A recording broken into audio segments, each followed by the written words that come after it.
Welcome to Emotional Resilience, Living with the Fruit of the Spirit. I'm your host and author, Ron Ovitt.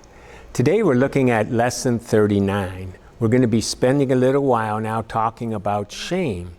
Now, we've just finished talking about having a clear conscience. We've talked about doing a moral inventory, taking amends, and one thing that can keep us from a clear conscience is shame. We talked about false guilt. Well, shame is the result of that. And so today we want to kind of dive a little deep into what is shame, some examples of shame. We're going to pull out some authors, and it may take you a couple times to read it to really grasp what they're saying, but they've really done some great jobs on explaining shame. And so I encourage you, take your time, read the notes. And if you don't have the notes, you can write me at ron@empowerministry.org. That's ron@empowerministry.org, and I'll be happy to send them to you. You know, shame is the number one enemy of emotional resilience. We talk about emotional resilience, which is what? The ability to bounce back. But when we sense shame, it keeps us down there, keeps us in our place, right? And it keeps us from being able to bounce back to joy. But I'll start off saying this: shame is a liar. Shame is something that just demolishes our ego. It just puts us down, and the trouble is, it's not true. Now, we may do some shameful things. That's why we talk about making amends, right? That's why we talk about doing an inventory, and we get over it. But shame says, I'm broken, there's something wrong with me. The trouble is, many of us suffer with toxic, unhealthy shame. I know I was shame-based for much of my life. I didn't have a handle, I didn't know what to call it. It wasn't until I started studying years later that I discovered, I'm shame-based. There was something about me that I just felt shameful. It's more than an emotion. It's a belief about ourselves. It's a body posture, right? Have you ever seen someone do the walk of shame? I know I have. I've done it. And it's this felt sense. It's a dread. We don't always put words on it. It's bodily. It's embodied emotion. The painful feeling can be triggered from something we have done. That can potentially cause us to lose respect of others. But we take it much farther. See, it could be, gee, I'm ashamed I did that, right? I'm ashamed I did that. That's one thing. But to feel this dread and this, shame, that's taking it much farther. It's a sense of irrefutable damage that will lead to total abandonment. It confirms a deep woundedness in our hearts which says, I must be good. I must please everyone. I can't do anything wrong. And behind every one of those phrases is a consequence, or else. And I know that's how I was raised, with this conditional love, and somehow I took it to the extreme. And so it was that I had this shame-based feeling about myself, that there was something drastically wrong, and I had to be good. I had to be a people pleaser. And I felt unlovable. And maybe many of you feel that way too. Well, I'm here to tell you there's hope today. There is hope. We don't have to live in that kind of shame. Why? Because God created us, and He didn't create you in shame. And so we're going to get into that during this series. One of the best books, called Shame and Grace, was written by Lewis Smedes, and he says this: unhealthy shame is a shame about our very selves. Not about some bad thing we did or said, but about who we are. It tells us that we're unworthy, totally. It's not a few stitches that need mending, it's the whole fabric that is frayed. We feel that we're unacceptable, damaged goods, and to feel that is a life-wearying heaviness. And he's so right. He's so right. Shame is best understood as an intensely painful feeling or experience of believing that we're flawed and therefore unworthy of acceptance and belonging. Shame can lead to fear and anger, and it's the greatest obstacle to returning to joy, to being emotional resilient. Why? Because shame makes us afraid to be authentic and attuned to others. Shame prevents us from accepting love that we don't think we earned. And belonging to others that could help us on our journey is tenuous at best and only a failure away. Shame tells us we're unworthy, unlovable, and worst of all, incapable of change. And if we're bold enough to start to feel good about ourselves, take off our mask, right, and stop trying to people please, shame tells us it's no use. We'll never be good enough, and we'll look for any excuse to put us back in our place. I know I experienced that so many times. And just when I would step out, maybe something would humiliate me, or someone would say something, and I took it so hard. And when I would come into a group, as professional as I was, and I'm with other professionals, I'd kind of come in like this, kind of like I'm not worthy. What am I doing here?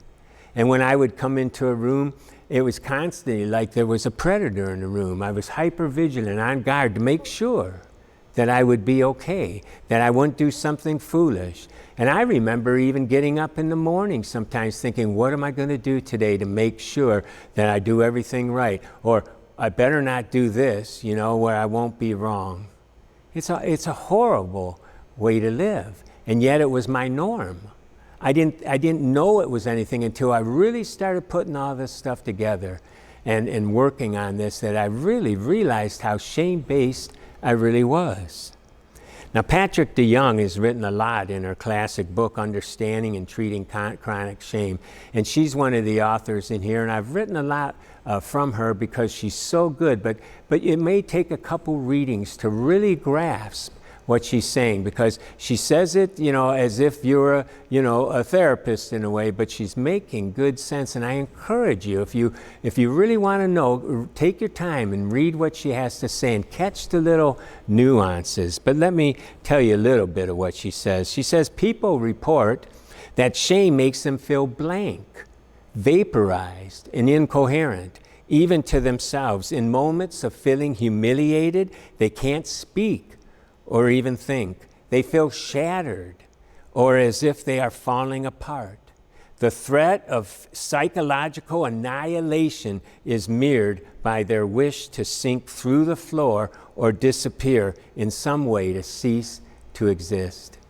And I remember, even when I was older, in my 40s and my 50s and in executive positions, if I felt that my department or I did something that wasn't quite right, or if I needed to be called into the CEO or something like that, I remember sometimes if I did something and they talked to me about it with a certain tone, I would be like this. And I knew, and I was saying to myself, look up, what are you doing? Look at him in the face, but I couldn't. It's like she said, I felt like I was vaporizing. I felt like I was going into the floor. I was hot. I felt embarrassed. It was all this kind of feeling, and I was fighting it, knowing, come on, Ron, stop it. But that's how shame is. And I decided, I got to figure this out. And as I started this class, almost 15 years ago now, I decided that shame was going to be one of the topics that I wanted to do deep dive into for myself and for so many of those that I've worked with. And so this self-annihilation, right? I feel like I'm going to be annihilated. And I'll never forget, I was reading a book, and all of a sudden I ordered another copy. And it was about adoptions, because I had been working with adoptions and that. But they sent me a different book by the same title. And in there, they were talking about alcoholism. So I thought, oh, gee, these guys talk about alcoholism too. And they talked about why do some people drink. And one of the words they said was the fear of non-being. And all of a sudden I went, that's what it is. And I remember for years, I felt like when I felt this sense of shame that there was a trap door right behind me, and someone was going to pull this lever, and I was just going to fall down and keep falling, and it's terrified me. And it was this fear of non-being. And it wasn't until I really started working in substance abuse and others that I found other people that had similar feelings. I started studying it. And she's right on when she says this. And I encourage you to really read this, right?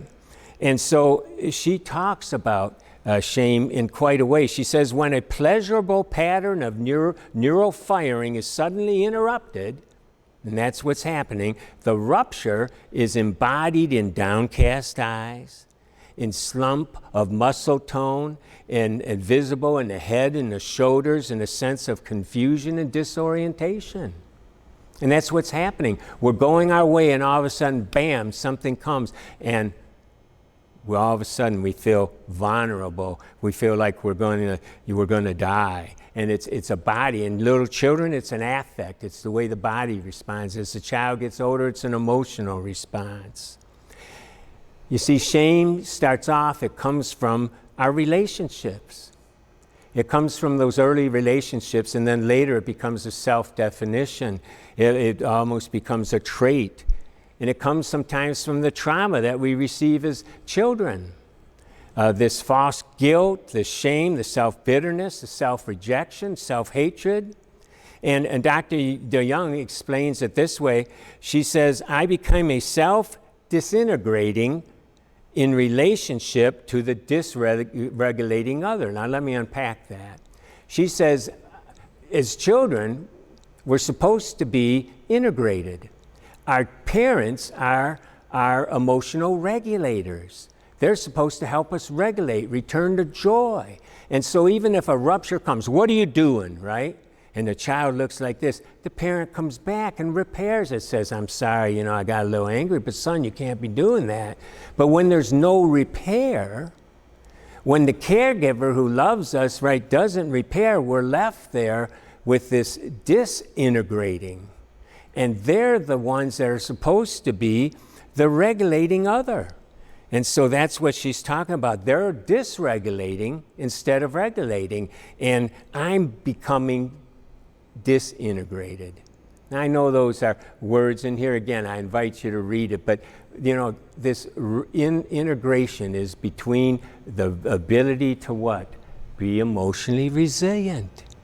To be able to return to the fruit of the Spirit, the love, the joy, the peace, the patience, the kindness, the goodness, the faithfulness, the gentleness, and self-control. And that's why God reparenting us is so important. And we're going to talk about that in some lessons ahead. You aren't going to want to miss that. Well, she said, what happens then when I'm in this affective state of distress, or a child when I'm feeling this rush of emotion, their response fails to help me manage what I'm feeling. Instead of feeling connected to someone strong and calm, I feel alone. Instead of feeling contained, I feel out of control. Instead of feeling energetically focused, I feel overwhelmed. Instead of feeling that I'll be okay, I feel like I'm falling apart. This kind of experience is the core experience of shame.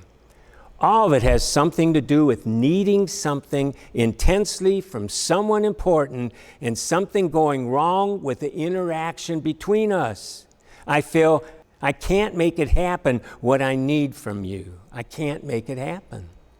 And if the sequence is repeated often enough in my development to become an expectable experience, it becomes expected.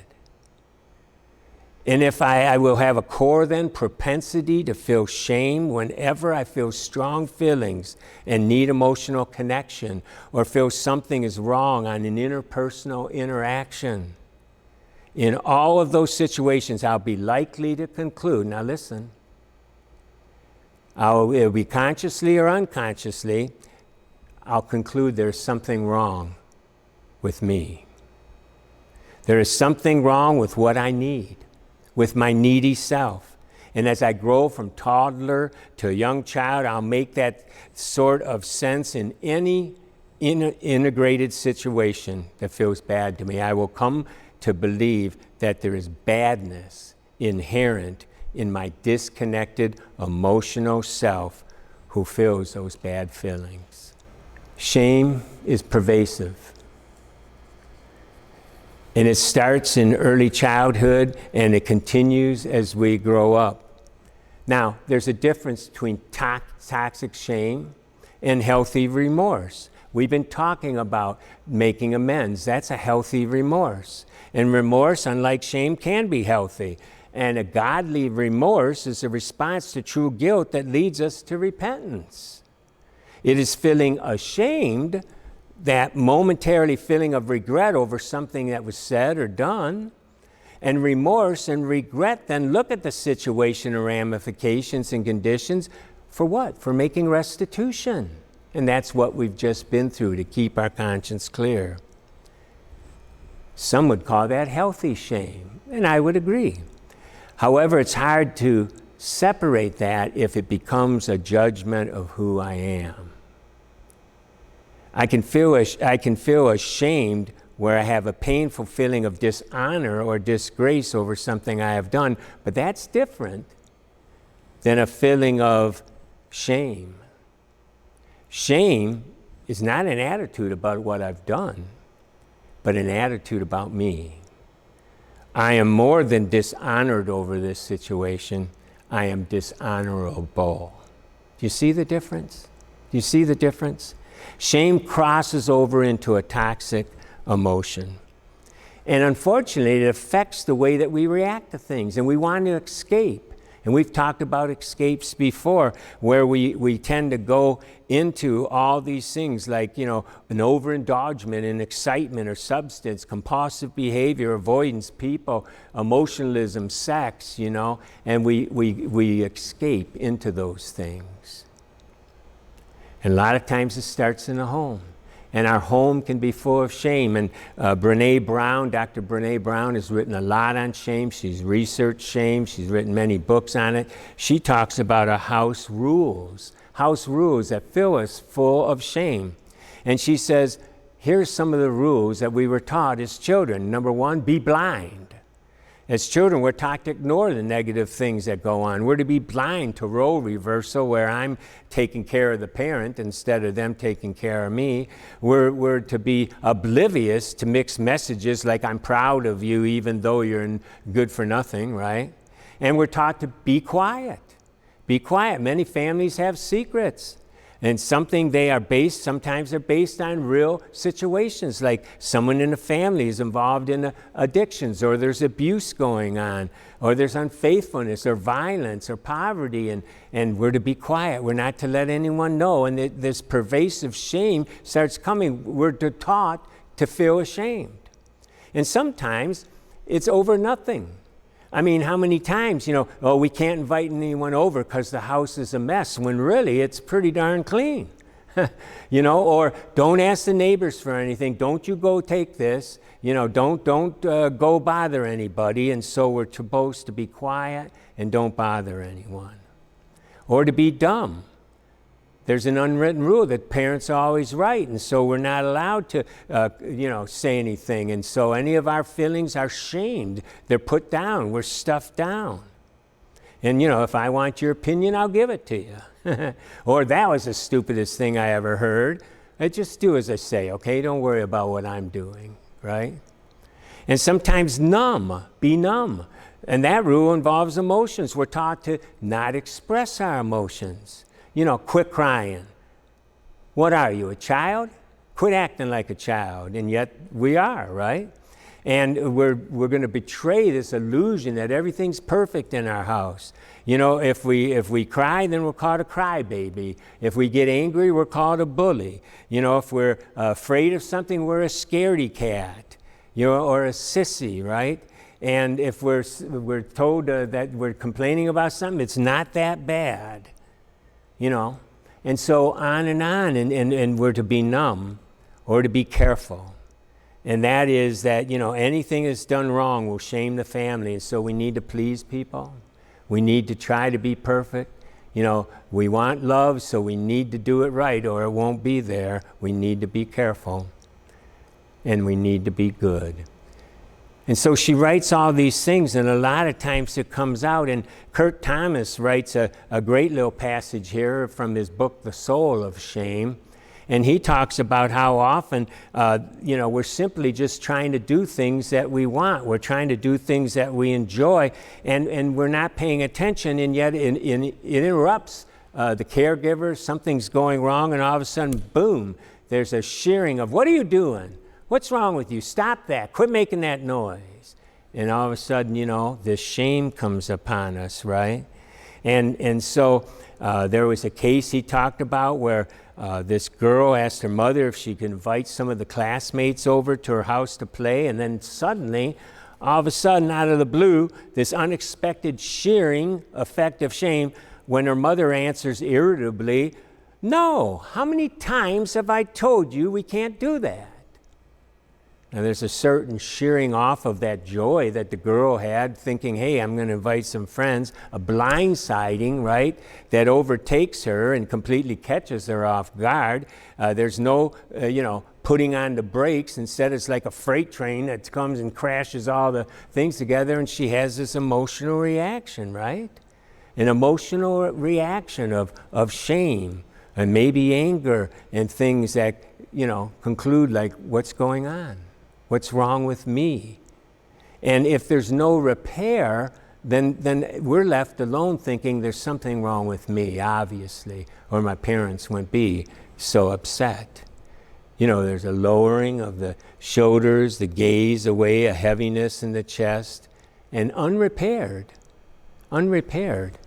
we are left with this sense of shame. We can't explain why. And that's why I talk about rupture and repair. Children are resilient. They understand when we have ups and downs. They understand when we blow our tops or get upset, but we come back and we repair it. And we let them know it isn't about them. It was about the situation, that they're lovable and we care for them. But so many never heard that. So many never had the repair side of it. And so they're left feeling shame. Sandra Wilson, Dr. Wilson, talks about this, and I've given you some charts where she talks about shameful attitudes toward emotion and the truth about emotions. For example, she says, some of us believe emotions are unnecessary, bothersome, and embarrassing, where the truth about emotions is that they're a gift from God and an integral part of my human nature which reflects His image. Or emotions are bad and dangerous, so I'm safer when I avoid them. And rather, the truth is, she says, emotions are neither good nor bad. Emotions can be expressed appropriately, and I can learn to do that. I am less of what God created me to be when I'm avoiding feeling my emotions, and that's what shame does. Shame locks us down, shuts us off. Another one, when I felt sad as a child, no one was there for me. I couldn't stand to feel that despair and loneliness again. But the truth is, I have resources now as an adult that I didn't have as a child. I can find more reliable, although not perfect, human comforters. And I know, or can know, God personally and have His comfort. It will be painful to grieve childhood losses, but I can stand it. And you can read some of the other things that she wrote there too. And she starts talking about how can we overcome some of this. And that's what we're going to get into in the next lesson. How can we overcome some of this toxic shame? And she talks about moving toward the middle. That there's, we can be the weak victim, or we can overcompensate and try to be the rescuer, but it's somewhere we need instead to be a human adult. And let me give you an example. The weak victim says, I'm so weak, I'm a wreck. And the rescuer, right, the over-responsible says, I have to be strong, so I'm like a rock. Well, maybe the human reaction is, I have strengths and weaknesses. I am a human being, and God and I are okay with that. And that's hard. If you've been on either side of these, it's hard to believe that middle part. Another one, everything is just too much for me. On the other hand, I cannot let anyone down, therefore nothing is too much for me. Well, how about the middle? Some things are overwhelming and too much for me, but nothing is too much for God. And so hence the need, I believe, is that we need God. God didn't mean for us to be alone, and we need fellowship, and we overcome shame in healthy relationships. Our relationship with God and our relationship with others. As we learn to receive unconditional love. I believe unconditional love and God's grace are the most powerful things in the universe. And we need to know more about unconditional love. And so we return to joy and peace and the fruit of the Spirit when we start to believe. Now you'll remember not too long ago when I told you in my own case that I felt unlovable. Unlovable. And the counselor told me, Ron, you don't believe in self-annihilation, you don't have a self. And he asked me, Ron, do you believe God loves you? And I said, no. I remember the shame I felt. I was down like this. Ron, do you believe your wife loves me? And she's sitting there crying, and I'm looking at her with tears in her face, and I'm just, talk about the posture of shame. And I'm just like that, and I look up and quiver, and I go, no. But the truth is, in my head, I knew that my wife loved me of all people, and I knew God loved me, but I felt unlovable. And I had to start a process of retraining myself to truly believe in my heart, not just my head, that God's unconditional love was for me. And my friends, it's for you too. And so I encourage you, read the notes. If you don't have them, you can write me at ron@empowerministry.org, and I'll be happy to send them to you. And next time, we'll talk about how do we overcome this toxic shame.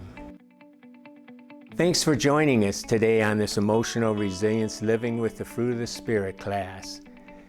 Please share this video with others. Like, subscribe, hit the notification bell so you won't miss any of the other exciting classes. You can also, for books and videos and podcasts, you can go to our website, ronovitt.com, and find out more information.